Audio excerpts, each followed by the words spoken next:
اب اس کے اسباب اور وجوہات پر بھی ہم چاہیں گے کہ علامہ مفتی سید زیغم علی گردیزی صاحب شاہ صاحب کچھ فرمائے. کیا فرمائیے گا؟ اس کی وجوہات اور اسباب کیا کیا ہیں جس کے سبب انسان کبر میں مبتلا ہو جاتا ہے؟ بسم اللہ الرحمن الرحیم. اللہم صلی علی محمد وعلی آل محمد وبارک وسلم. بہت شکریہ رئیس بھائی. تکبر کبیرہ گناہوں میں سے ایک بڑا گناہ ہے جو دنیا میں اللہ رب العالمین کی نافرمانی، ناراضگی، اس کے قہر و غضب کو دعوت دینے کا باعث ہے، اور آخرت میں اللہ رب العالمین کی رحمت اور مغفرت سے محرومی کا ایک باعث ہے.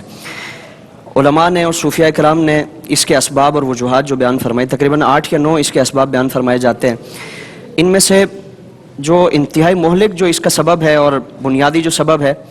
اور جو تمام اسباب میں سب سے زیادہ نقصان کا باعث ہے، وہ علم ہے کہ آپ صلی اللہ تعالیٰ علیہ وآلہ وسلم نے بھی اس سے متعلق فرمایا کہ ہر شے کے لیے ایک آفت ہوتی ہے اور ایک مصیبت ہوتی ہے، اور علم کے لیے آفت وہ تکبر ہے کہ انسان اس علم کی وجہ سے تکبر میں مبتلا ہو جائے. یعنی کثرت علم کی وجہ سے بعض مرتبہ انسان اس کیفیت میں پہنچ جاتا ہے اور یہ تصور قائم کر لیتا ہے کہ مجھ جیسا کوئی نہیں ہے، انا خیر من، کہ میں سب سے بہتر ہوں اور میرے معاصرین میں میرا ہم پلہ کوئی نہیں ہے، میرے برابر کوئی نہیں ہے. اور جس طرح اس سے پہلے مفتی صاحب نے کلام فرمایا نا کہ وہ کیفیت ہی ہوتی ہے کہ اپنے ساتھ بٹھانا کسی کو گوارا نہیں کرتے، اور اگر کوئی ایسا شخص ہو کہ جو ان کے لیول کا نہیں ہے یا ان کے مقام و مرتبے سے تھوڑا سا بھی اگر وہ اس کے مطابق نہیں ہوتا تو اس سے سلام ٹھیک گوارا نہیں کیا جاتا کہ اس سے صحیح طرح سے سلام کیا جائے. صحیح. اور کیفیت یہ اتنی یعنی اس سبب کی وجہ سے جو تکبر کیا جاتا ہے، ہم دیکھیں کہ کوئی بھی اگر اس تکبر میں مبتلا ہوتا ہے تو وہ اپنے برابر کسی کو نہیں سمجھتا، اور پھر اسی کے ساتھ ساتھ یعنی آپ اگر ان سے کسی بھی طرح کا کوئی علمی اختلاف بھی کریں گے، باوجود اس کے کہ آپ کے پاس دلائل ہیں، براہین آپ کے پاس موجود ہیں، لیکن چونکہ آپ نے یہ بڑی جسارت کر لی ہے تو اب آپ کے ایمان و کفر کا مسئلہ آ جائے گا کہ آپ نے اتنی بڑی جسارت کر لی کہ اس فلاں شخصیت کو آپ نے للکار دیا اور اس کے مقابلے میں آ گئے. اور یہ باقی جو اسباب ہیں ان سے زیادہ جو نقصان کا باعث اس لیے ہے کہ باقی اسباب اس بندے کی شخصیت تک محدود رہتے ہیں، یعنی وہ آخرت میں اللہ رب العالمین کی رحمت سے محرومی کا ایک باعث بنتے ہیں، لیکن اس کے جو اثرات ہیں وہ پورے معاشرے میں سرایت کر جاتے ہیں، کیونکہ اس عالم کے پیچھے یا اس معظم دینی کے پیچھے جو اپنے آپ کو اس عہدے سے یا اس شرف سے اپنے آپ کو منسوب کرتا ہے، تو اس کے پیچھے ایک جماعت چلنے والی ہے جو بغیر دیکھے، بغیر سنے، بغیر سوچ و بچار کیے وہ اندھی تقلید اس کی کرے گی، اور جو وہ کام کرے گا یا جس شخص کے وہ پیچھے لگے گا وہ آنکھیں بند کر کے اس کے پیچھے لگ جائیں گے. تو اس لیے تکبر کو جو لانے والے اور تکبر کے اسباب میں سے پہلا سبب علماء نے بیان فرمایا کہ وہ علم ہے. پھر اسی کے ساتھ ساتھ زہد و تقوی، یعنی کثرت عبادت کی وجہ سے انسان اپنے آپ کو اس طور پر یہ تصور کرنے لگتا ہے کہ مجھ جیسا کوئی عبادت گزار نہیں ہے،